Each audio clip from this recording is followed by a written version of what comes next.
المسلمين قل إني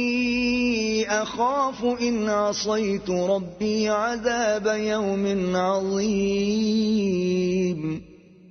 قل الله أعبد مخلصا له ديني فاعبدوا ما شئتم من دونه قل إن الخاسرين الذين خسروا أنفسهم وأهليهم يوم القيامة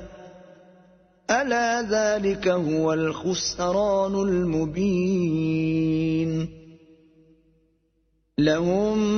من فوقهم ظلل من النار ومن تحتهم ظلل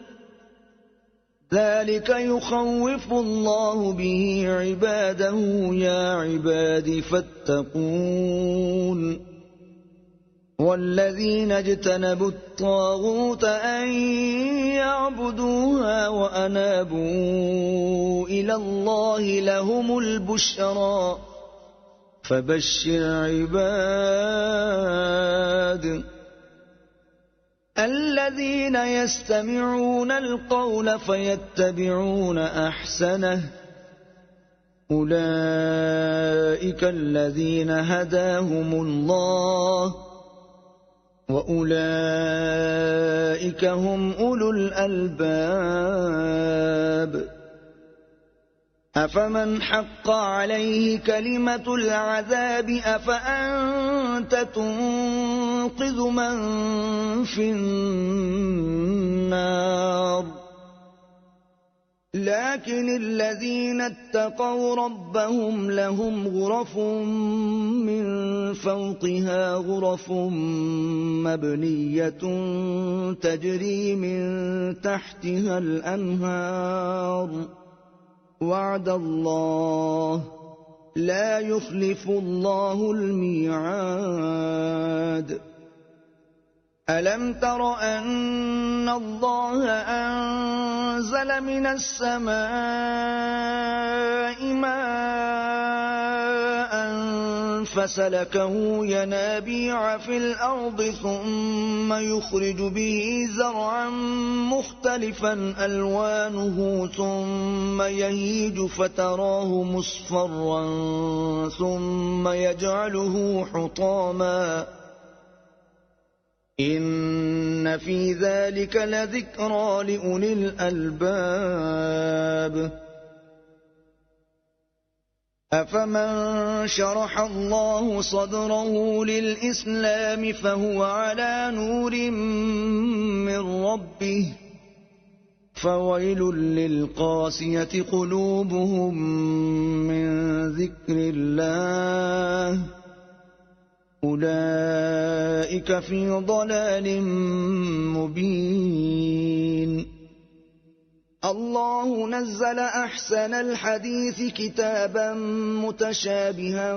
مثانية تقشعر منه جلود الذين يخشون ربهم ثم تلين جلودهم وقلوبهم إلى ذكر الله ذلك هدى الله يهدي به من يشاء ومن يضلل الله فما له من هاد أفمن يتقي بوجهه سوء العذاب يوم القيامة وقيل للظالمين ذوقوا ما كنتم تكسبون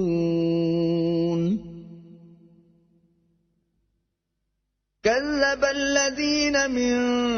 قبلهم فأتاهم العذاب من حيث لا يشعرون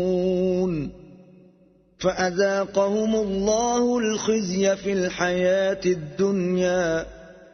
ولعذاب الآخرة أكبر لو كانوا يعلمون ولقد ضربنا للناس في هذا القرآن من كل مثل لعلهم يتذكرون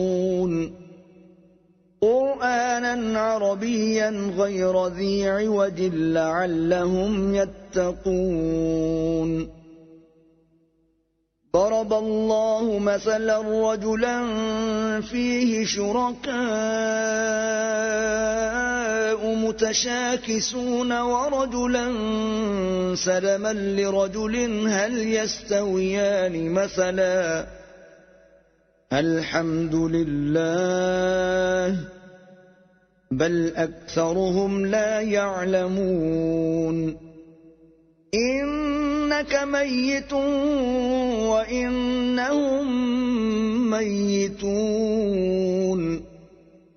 ثم إنكم يوم القيامة عند ربكم تختصمون